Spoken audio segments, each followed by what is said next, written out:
Hello guys, hello Virgo.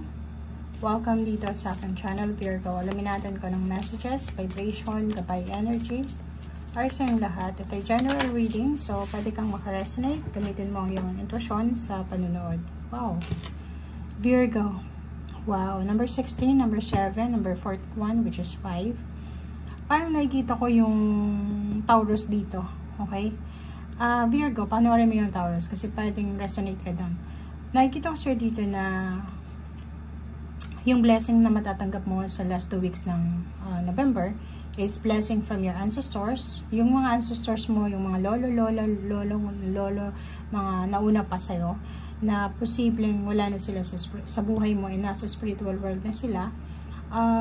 Sila na yung guides mo, sila na yung spiritual helpers and guides mo. Minsan sila pa yung angels and guides mo, diba? So, ang nakikita natin dito na lahat ng mga pain and heartaches mo, lahat ng nararamdaman mo, kaligayahan, kalungkutan, lahat nakikita nila yan. Okay? So, nakikita nila yan, pero nasa ibang dimension sila. Nakikita ko sir dito na isa yan sa blessings na posibleng ibigay sa'yo ngayon ng inyong mga guides and helpers is yung kapayapaan and pag-asa. Lalo doon sa mga Virgo na pakiramdam nyo wala ng pag-asa. So, may nakikita ko sir dito na isang Virgo na siguro pag natutulog ka, parang feeling mo, bigla kang nagigising, di ba? Parang nararamdaman mo na parang may nakatingin sa'yo. Huwag kang matakot kasi yung time na yan, yung helper mo yan, spiritual helpers, yung nakatingin sa'yo. Kasi may gusto silang ibigay sa'yo may gusto silang advice na ibigay sa'yo or tulong. But since wala silang way para i-communicate ka through panaginip, mga signs, symbols, synchronicities, mga paramdam, and which is hindi mo naman masyadong nararamdaman, so wala kang idea kung ano yung nangyayari. Ang iniisip mo lang, may insomnia ka, parang ganun, ini-insomnia ka, pero hindi mo alam na yun yung, lalo na pag alas 3, alas 4, parang ganun, alas 2 ng madaling araw. So, pag ganun yung pakiramdam mo, kailangan mong kausapin yung helper mo, okay? Invoke Archangel Michael, Michael, Gabriel, Raphael, na sana i-guide ka sa kung ano man conversation. Kasi pakiramdaman mo yung puso mo, kasi yung isip mo, kasi minsan pumapasok yun sa panaginip, sa isip natin, kung anong gustong sabihin ng ating guides. Okay? But these 2 weeks is blessing of comfort ito. Comfort, solace, and then hope. So, pag-asa, comfort, pwedeng makaramdam ka na parang malamig, mainit, niyayakap ka ng iyong ancestor.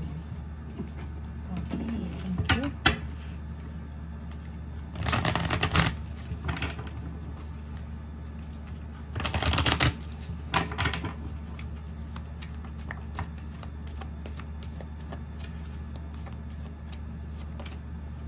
Wow.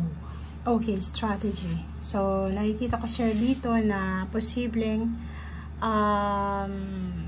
isa din sa mga blessings na patatanggap mo is yung pagkakaroon ng bagong ideas. Diba? Yung mag-strategize ka sa saping love life, sa saping relationship, or sa saping money, career. So, meron ditong Virgo na siguro kailangan yun ng baguhin kung ano yung na dating yung kaugalian, mga habits. Kasi kailangan nyo nang magsimula. Kailangan nyo mag-strategize ngayon. Okay. So, yun. Meron kang authority, empowerment, fulfillment of wish, and disruption. So, merong disruption dito. Ang nakikita mo dito, tingnan mo. Etong may fulfillment of wishes and authority is empowerment. Meron dito na Taurus, and then Capricorn, and Virgo na involved sa Virgo din, or pwedeng water sign, pwede sa Scorpion, Cancer. Nakikita ko sa inyo, mag-iingat kayo, lalo na doon sa mga Gemini, fire sign, yung fire sign nakikita natin dito, fire sign, and then Gemini sa air signs, kasi posibleng etong attachment na to sa taong yan is maging hadlang siya, mag-disrupt yung strategy mo yung discarding mo sa buhay. Like, yung iba gustong ma-promote sa trabaho, yung iba gustong makuha yung pinakamalaking savings, ganyan, ganito. Mag-iingat kayo kasi ang taong ito na nakapaligid sa'yo is pampasira siya. Masisira yung diskarte mo. Madidisrupt yung plano mo dahil sa kanya. So, hindi ko alam kung bakit, anong gagawin niya sa'yo kasi wala naman sinasabi dito. At sinasabi sa'yo na yung mga wishes mo, yung goals mo, huwag mong ipagpo-post sa social media, lalo na sa Facebook. Huwag mong ikikwento. Ano ba yung plano mo? Virgo, like, ito yung plano ko. Gusto kong magpatayo ng bahay. Gusto kong bumili ng sasakyan. Ako, wag mo yung kakwento. Kasi hindi mo alam kung yung mga tao sa paligid mo is may evil eye capability sila na kontrahen, i-disrupt yung plano mo sa buhay. Lalo na yung nagbabalak magpatayo ng bahay, yung gustong bumuo ng pamilya, mag-asawa, magkaroon ng anak, yung ibang gustong mag-travel. So, wag mo yan na inukwento. Okay? Sarilinan mo muna kasi minsan na nasisira yan eh. Okay? Okay. Virgo. 9 of Pentacles. So, meron kang 99 wishes. Oh. So, nakikita ko siya dito, Virgo, na yung plano mo na pag-iipon ng pera ay posibleng mangyari to. So, meron ka ditong 9 of Pentacles. May fulfillment of wishes to. For example, yung plano mong makalikom ng this amount of money, like 20,000, 30, 40, 50, 100,000, parang ganun. Nakikita ko sa'yo dito na possible ito. So, yung 9 of Pentacles is fulfillment of wishes. So, double confirmation yung fulfillment of wishes. Yung makapag-ipon ng pera.